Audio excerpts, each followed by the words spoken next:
আসসালামু আলাইকুম বন্ধুরা, আজ নিয়ে এসেছি একদম আমার গ্রামের বাড়ির সবুজ পাট ক্ষেত। শহরের যান্ত্রিকতা ছেড়ে গ্রামের আসলে মনটা এমনিতেই ভালো হয়ে যায়। আর তার উপরে যদি নিজের হাতে জমি থেকে একদম টাটকা কচি পাট শাক ছিঁড়ে নেওয়া যায়, উফ, সেই আনন্দের কোনো তুলনাই হয় না। তো বন্ধুরা, আমি কিন্তু আমার গ্রামের বাড়ির যে জমি আছে ওখান থেকে নিজের হাতে পাট শাক ছিঁড়ে গ্রাম বাংলার ঐতিহ্য একটা ভর্তা, পাট শাকের ভর্তা, সেটাই তোমাদের সাথে আজকে শেয়ার করতে যাচ্ছি।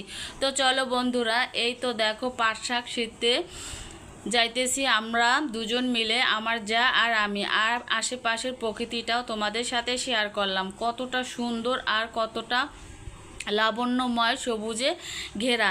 আর এই তো কচি কচি পাট গাছ থেকে কচি কচি পাতা ছিঁড়ে নিচ্ছি দুজন মিলে, কতটা যে ভালো লেগেছে বলার মতো নয়। আর এরকম সবুজ নরম পাট শাক ছিঁড়তে কার না ভালো লাগে। আর এরকম টাটকা টাটকা পাট শাক ছিঁড়ে নিজের হাতে ঝাল ঝাল শুকনো মরিচ দিয়ে ভর্তা তৈরি করা কতটা যে লোভনীয়, না দেখলে মিস করবে। তো বন্ধুরা, ভিডিওটি স্কিপ করো না, কিভাবে এই ইউনিক রেসিপিটা তৈরি করি তোমাদের সাথে শেয়ার করতে যাচ্ছি। তো সবাই ভিডিওটি জুড়ে থাকো। আর যারা এখন একটা লাইক দিয়ে আমার ভিডিওতে যুক্ত থাকো না, অবশ্যই একটা লাইক দিয়ে আমার ভিডিওতে যুক্ত থাকো। আর নতুন যারা বন্ধুরা আছো আমার চ্যানেলে, নতুন আমার ভিডিও দেখতেছো, ভালো লাগলে ভালোবেসে চাইলে আমার চ্যানেলটি সাবস্ক্রাইব করে আমার পাশে থাকতে পারো এবং পাশে থাকা বেল আইকনটি অন করে রাখতে পারো। তো এই তো আমাদের প্রায় পাট শাকগুলো কিন্তু ছেঁড়া হয়ে গিয়েছে, মনে চাইতেছে যে আরও ছিঁড়ি, এতটা ভালো লেগেছিল। আর এদিকে কিন্তু মরিচ ক্ষেত থেকে আমার যা কিন্তু মরিচগুলো, কাঁচা মরিচগুলো ছিঁড়ে নিচ্ছে। মাশাআল্লাহ, খুব সুন্দর মরিচ গাছ আর অনেক মরিচ ধরেছিল, তো একদম বেছে বেছে খুব সুন্দর করে মরিচগুলো তুলে নিচ্ছে। তো চলে যাব, তো পাট শাক তো তোলা হয়ে গেল, চলে আসলাম বাসায়। তো আজ হবে একদম খাঁটি গায়ের বধূদের হাতের মতো কড়া ঝাল ঝাল পাট শাকের ভর্তা। শুকনো মরিচটা মচমচে করে পুড়িয়ে সাথে কাঁচা পেঁয়াজ আর ঘানি ভাঙা খাঁটি সরিষার তেল দিয়ে যখন এই কচি শাকটাকে হাতে দিয়ে ডোলে ভর্তা করা হয়, তখন যে সুবাস বের হয় তাতে অর্ধেক পেট ভরে যায়। ঝালটা আজ একটু কড়া রেখেছি, কারণ এই ভর্তাটা ঝাল না হলে জমে না। তো দেখো বন্ধুরা, পাট শাকগুলো কিন্তু ভালোভাবে আমি একটা বলের মধ্যে রেখে ধুয়ে নিয়েছি। আর এখানে ভর্তা তৈরি করার জন্য কাঁচা মরিচ নিয়েছি, শুকনো মরিচ নিয়েছি, দেশি রসুন এবং পেঁয়াজ নিয়েছি মিডিয়াম সাইজের। তো এগুলো আমি একটু কেটে নিব। অবশ্যই আমি যে যে উপকরণগুলো দিয়েছি অবশ্যই এই উপকরণগুলো দিতে হবে। আর এই ভর্তাটা খেতে যে এতটা গরম ভাতের সাথে মজাদার হয়, না বানালে বুঝতেই পারবে না। তো দেখো রসুন পেঁয়াজ এগুলো আমি কেটে নিচ্ছি। আর দেশি রসুনের যে একটা ঝাঁজ আর ঘ্রাণ, খুবই খেতে ভালো লাগে। আর আমরা কিন্তু দেশি রসুন দিয়ে ভর্তাটা করলে বেশি লোভনীয় হয়। তো দেখো কাঁচামরিচ আর পেঁয়াজ এগুলো ভালোভাবে নর্মাল পানি দিয়ে ধুয়ে নিতে হবে। ধোয়ার পরে আমি একদম ছোট ছোট কুচি কুচি করে কেটে নিব পেঁয়াজগুলো।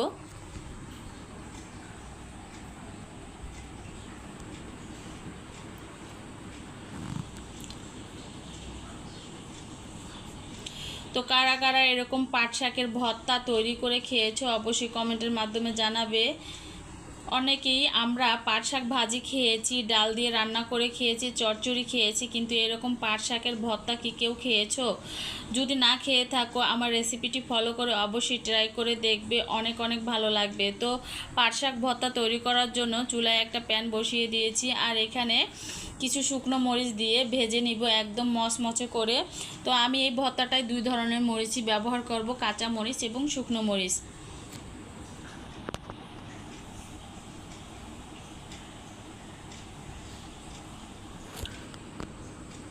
তো মরিচগুলো ভাজা হয়ে গিয়েছে একদম মচমচে করে। তো এখন মরিচগুলো তোলার পরে আমি রসুন এবং পেঁয়াজগুলো ভালোভাবে লাল লাল করে ভেজে নিব।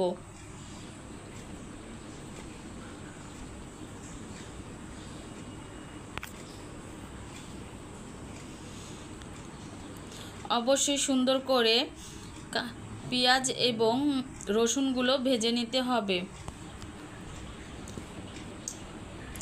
তো বন্ধুরা, আমার ভিডিওতে ভয়েসে যদি কোনো ভুল ত্রুটি থাকে অবশ্যই ক্ষমা দৃষ্টিতে দেখবে।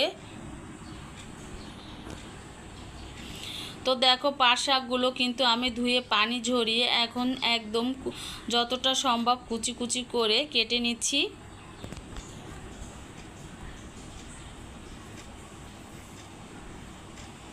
তো দেখো, পাট শাকগুলো কুচি কুচি করার পরে কেটে নেওয়ার পরে কিন্তু আমি তৃতীয় ধাপে চলে যাব ভর্তার।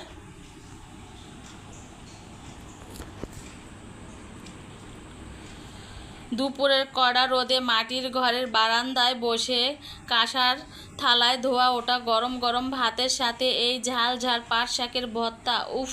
প্রথম লোকমাটাই মুখে দিলে সরিষার তেলের ঝাঁজ আর পোড়া মরিচের ঝাল যেন অমৃতের মতো লাগলো। 5 স্টার হোটেলের দামি খাবারের এই তৃপ্তির কাছে একদম নির্মল। নিজের জমির টাটকা জিনিসের স্বাদই আলাদা, এতে কোনো ভেজাল নেই আর শুধু মাটি খাঁটির ভালোবাসা।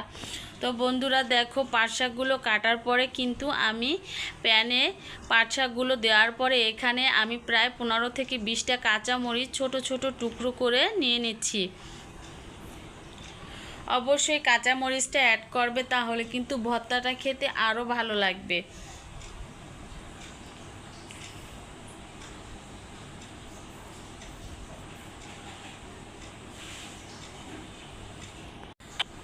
তো দেখো, মরিচগুলো কেটে নিয়েছি আর এখানে কিন্তু স্বাদ মতো লবণ দিয়েছি।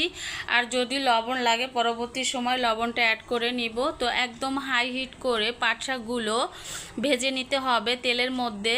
তো আমি এখানে কিন্তু হালকা তেলে ভেজে নিচ্ছি, বেশি তেল অ্যাড করলাম না, যেহেতু এখানে সরিষার তেল দিয়ে এই ভর্তাটা তৈরি করব, তাই তেলের পরিমাণটা কমিয়ে দিলাম।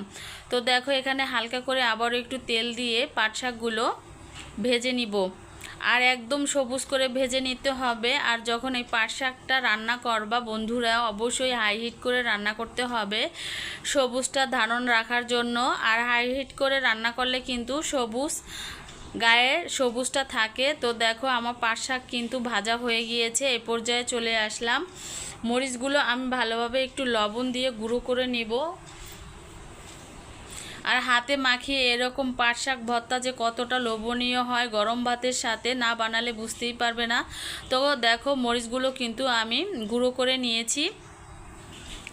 তো এখান থেকে আরও কিছু গুঁড়ো মরিচ আলাদা করে রেখেছি, তো এটা পরবর্তী সময় দেব। তো এখন পাট শাক ভাজাগুলো আমি মরিচ গুঁড়োর মধ্যে দিয়ে দিলাম। আর যে পেঁয়াজ এবং রসুনগুলো তেলের মধ্যে ভেজে নিয়েছিলাম, তেল সহকারে উঠিয়ে রেখেছিলাম, এখন ভালোভাবে হাত দিয়ে মেখে নিতে হবে। আজকের এই গ্রামীণ দুপুরের আড্ডায় আয়োজন আর আমার হাতের স্পেশাল ভর্তা তোমাদের কাছে কেমন লাগলো কমেন্ট করে কিন্তু অবশ্যই জানাবে। ভালো লাগলে চ্যানেলটি সাবস্ক্রাইব করে পাশে থাকবে। আবার দেখা হবে নতুন কোনো ভিডিওতে। তো দেখো, এখানে কিন্তু আমি সরিষার তেলের যে আচারটা আছে, আমের আচার, সেটা ব্যবহার করেছি। তোমরা চাইলে কিন্তু সরিষার তেল দিয়ে ভর্তাটা তৈরি করে নিতে পারো। তো আমি এখানে আচারের তেলটা ব্যবহার করেছি। খেতে যে কতটা লোভনীয় হয়েছিল গরম ভাতের সাথে, এরকম করে ভালোভাবে হাত দিয়ে চটকিয়ে ভর্তাটা তৈরি করে নিতে হবে। তো বন্ধুরা, তৈরি হয়ে গেল আমার পাট শাকের একদম পারফেক্ট ভর্তা। কতটা যে মজাদার হয়েছে, আমি কিন্তু এমনিতেই খেয়ে প্রায় অর্ধেকই শেষ করে ফেলেছিলাম। তোমরা চাইলে কিন্তু এরকম পাট শাকের ভর্তা গরম ভাতের সাথে দুপুরে তৈরি করে খেতে পারো, অনেক ভালো লাগবে। এবং আমার ভিডিওটি ভালো লাগলে অবশ্যই প্রিয়জনের সাথে শেয়ার করবে। তো আজ এ পর্যন্তই, সবাই ভালো থাকো, সুস্থ থাকো, এই কামনা করি। আল্লাহ হাফেজ।